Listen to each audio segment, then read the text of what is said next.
Hey, thank you for tuning in today. I'm so sorry that I missed last week. We had some technical things going on and I couldn't get the video uploaded. And by the time things were back to normal, it was really late at night. So with the way that we flow things on here, it didn't make much sense for me to post it the next day. But I'm here to share it with you this week, what I was going to talk about last week. And I think it might have been a blessing in some way because it gave me more time to ponder on the thought that I was going to share with you all last week, that I could dive a little bit deeper into what that message that I was going to share is going to be. So I still had a little bit of questions, but it gave me a little bit more time for God to reveal more stuff to me for that message for you. And I'm really glad that I kind of had the time to ponder on it a little bit longer and remake this video to be posted this week. I wanted to say that I hope that you and your family had an amazing, amazing Easter, and that it was a time that it was spiritual, and that you felt the Spirit move in your lives, and it was a great time of reflection and remembrance for everything that He's done for us. And I wanted to talk about what happens after Easter. So we spend a whole lot of time, and there's a lot of build-up leading up to Easter.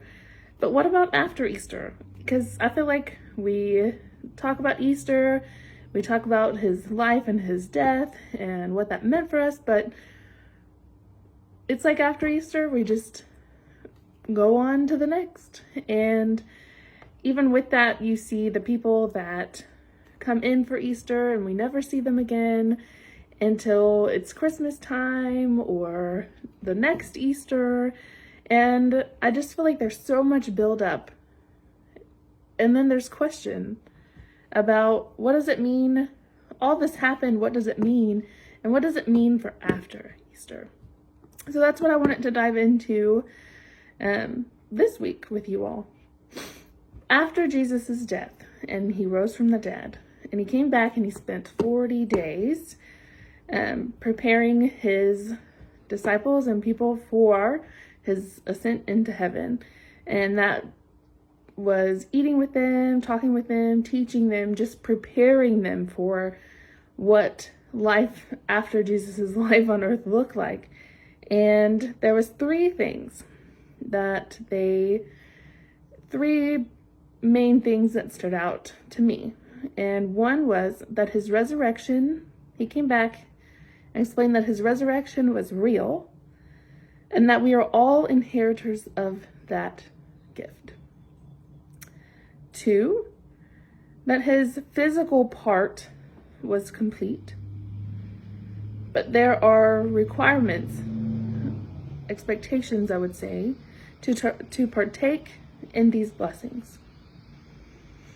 And 3, that His disciples were responsible to carry the message of His gospel to the world.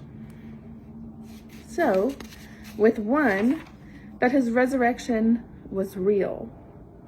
He proved Himself in many ways in those days that He came back and spent time with His disciples and apostles. And He proved Himself by not just talking with them, not just eating with them, but He also showed His scars. He said, "Here's my hands, look at my side," to Thomas. And in that, Thomas said, "Oh my Lord, this is you." So He proved Himself that His resurrection was real. He was not just some man playing Jesus that came back as a big joke or anything. This was real. This happened, and He rose from the dead. He said He'd be back, and here He is. Number 2, their responsibilities as followers to partake in those blessings. So Jesus died for us, and He made it so we do not have to die that death for our sins. But that doesn't mean we don't have any responsibilities as believers. That doesn't mean that after His death that everything was good to go, all inheritors of heaven. We are, but it wasn't without responsibility on our end. Jesus said that I am the way, the truth, and the life. No one gets to the Father except through me. When we accept Jesus into our hearts, we accept that Jesus died for us on the cross and that he rose again. Our faith is bigger than our curiosity, and we believe through faith that God saved us. We accept that, and we're baptized. And partaking in God's blessing to us, we are accepting his way and living his commandments. So like I said, it's not just that Jesus died for us and that's it. There's responsibility on our part to partake in those blessings. And our part is believing that that happened, believing in his death and resurrection, and that he saved us, and being baptized in it. Making that public display, making that public acknowledging that he did that, and accepting him into our heart and changing our lives, allowing him to work in our hearts so that we may live by those commandments and his way and his teachings. Which leads me into number 3, which is that it was the disciples' responsibility to carry on his message to all the nations. In John, they talk about a conversation Jesus had with Simon, son of John. Jesus said, "Do you love me more than these?" Simon said, "Yes, Lord, you know that I love you." Jesus said, "Feed my lambs." Jesus asked again, "Do you love me?" Simon said, "Yes, Lord, you know that I love you." Jesus said, "Then take care of my sheep." And again, Jesus asked for a 3rd time, "Do you love me?" Simon is hurt that he's questioned him 3 times now. And he said, "Lord, you know all things. You know that I love you." And Jesus said, "Feed my sheep." As followers accepting Jesus' life and death, by faith believing in these things to be true, we are his disciples. It wasn't just those men all those years ago. They were not his only disciples. In the Bible, things were written and he taught those things, and they were written for us today too. They are still true today. Those messages are meant for us today. So that means that those were disciples then, and by accepting and believing and that we are all inheritors of those blessings, that we are his disciples as well. So that responsibility to share the gospel, to share the message to all nations, falls on our shoulders too.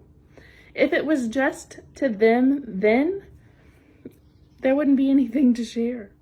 There wouldn't be people coming in without knowledge or without or those other religions. If it was taken care of then, if there still wasn't work to be done, it wouldn't be our job. He would be speaking just to them then. But it is our job. It is our responsibility as disciples, because we are his followers, believing in those things that have happened and partaking in those blessings. It is our responsibility to share the gospel with all the nations. Because there are still places and there are still people that do not know his love and have not experienced the power and the grace and the love that God gives. And it's our responsibility to share it with them. There's so much that happened after Easter. And there's so much more for us to do today. We find it important to celebrate Easter and not all that he's done for us on that day. I mean, we show up in numbers on that day. The church is full on that day to celebrate all he's done for us. And some of us just forget about it until Christmas rolls around or until next year at Easter, and we can't do that. We can't bring more people to him by only celebrating him, only remembering, and only sharing his love on that day. So many people will be missed if we live like that. And if we are like that, we are missing out on so much more of a relationship with him. And we are not partaking in that blessing by only celebrating it and forgetting about it after Easter. Jesus devoted his whole life to us. He even devoted his time after death to us. He was clear when he asked, "Do you love me?" And their answer was yes. He said, "Feed my sheep." If we love him on Easter, then we must love him and show up for him and his sheep every day after Easter. The reason why I wanted to spend this time talking about after Easter is because we don't talk about it enough. There was so much that happened on the days after Easter, after Jesus' death. And there have been so many days since that day. I mean, we are thousands of years later. And we're still here. And I'm still here talking with you about the Gospels, about Jesus' life, his death, his resurrection, and the days after. And we need to keep talking about it. And we need to keep talking about it and keep talking about it. And our job is not done until God has called us home. My encouragement for you this week is to dive into his word, to recommit yourself if you have to reach out to talk about it with someone, to be devoted to his word and to the gospel and to being a disciple and sharing his love with people and show up for him and be a part of that blessing and sharing that blessing with other people every single day. However that looks in your life, recommit your life to him and continue to show up for him. And I promise you that so many doors will be open and your life will be changed dramatically by following closely to being in relationship, to being close with Jesus and recommitting your life to him. Even if it takes recommitting every single day. If it takes you getting up every single day, which I think we should anyways, get up every single day and ask him, Lord, reveal ways for me to share your gospel with others. Shed light on the areas that I need it. If that's what it takes, which it is what it takes, then do it. I encourage you to do that this week and every week and every day. Thank you for tuning in. As always, if you can join us in person, please do so. I also want to encourage you, it's a couple days away, but SOAP, which is Save Our Adolescents Against Prostitution, is happening this Saturday.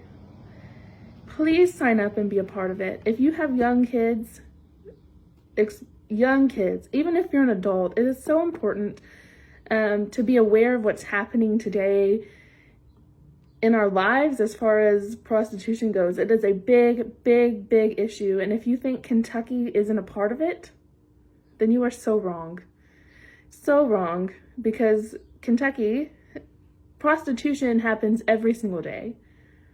People and children, women, children, little kids, boys, men, they are sold every single day. Which is insane that you can sell a person, but they are sold every single day. But prostitution picks up when there are big events that happen. And so we in Kentucky have the Kentucky Derby, and there are people that are sold at the Kentucky Derby. And there are children and kids and teens and women and men that are kidnapped as they're out celebrating these times to be sold during this time of the time in Kentucky. So it is so important for you to prepare, to educate your children on what to look out for, but also as parents to educate yourselves to know what to see in your children or kids or people you see anywhere, to recognize and to slow it, and eventually, hopefully, we can stop it, prostitution from happening. So please sign up There is a link on this page that you can go to sign up. You can sign up your family. If you have teens, they can volunteer. Please sign up. Please be a part of it, and please join us. And like always, if you can't join us in person, I'll see you here next week. Thanks. Bye.